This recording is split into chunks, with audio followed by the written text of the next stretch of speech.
একজন ব্যক্তি সর্বোচ্চ 2 মেয়াদের বেশি প্রধানমন্ত্রী পদে থাকতে পারবেন না এমন বিধানের পক্ষে 89% মানুষ। অন্যদিকে উচ্চকক্ষে সংখ্যানুপাতিক প্রতিনিধিত্ব পদ্ধতিতে আসন বন্টন চান 71% মানুষ। সুশাসনের জন্য নাগরিক সুজন প্রস্তাবিত জাতীয় সনদ চূড়ান্তকরণের জনমত যাচাইয়ে এসব তথ্য উঠে এসেছে। মঙ্গলবার দুপুরে ঢাকা রিপোর্টার্স ইউনিটিতে এক সংবাদ সম্মেলনে জনমত যাচাইয়ের তথ্য তুলে ধরা হয়। তথ্য উপস্থাপন করেন সুজনের জাতীয় কমিটির সদস্য একরাম হোসেন। সংবাদ সম্মেলনে জানানো হয়, চলতি বছরের মে থেকে জুলাই মাস পর্যন্ত 40টি প্রশ্নে সারা দেশে 1373 জনের মতামত এবং 15টি নাগরিক সংলাপের মাধ্যমে জরিপটি করে সুজন।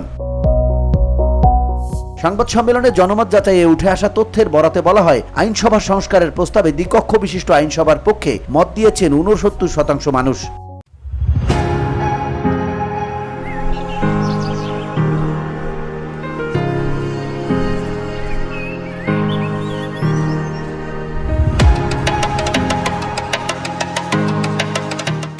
একই ব্যক্তি একই সঙ্গে প্রধানমন্ত্রী, দলীয় প্রধান ও সংসদ নেতা হতে পারবেন না এমন প্রস্তাবের সঙ্গে একমত হয়েছেন 87% মানুষ।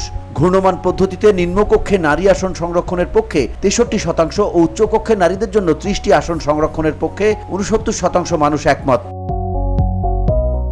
বিরোধী দল থেকে নিম্নকক্ষে একজন ডেপুটি স্পিকার নিয়োগের পক্ষে মত দিয়েছেন 86% মানুষ। উচ্চকক্ষে বিরোধী দল থেকে ডেপুটি স্পিকার চান 82% মানুষ। নির্বাচনকালে নির্বাচনকে প্রভাবিত করতে পারে নির্বাহী বিভাগের এমন কার্যক্রম গ্রহণে নির্বাচন কমিশনের অনুমতি নেয়ার বিধান করার পক্ষে মত দিয়েছেন 87% মানুষ।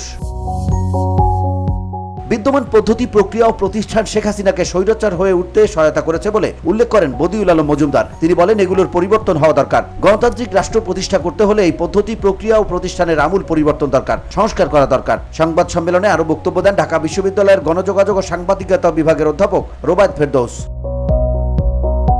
VOD Bangla news desk.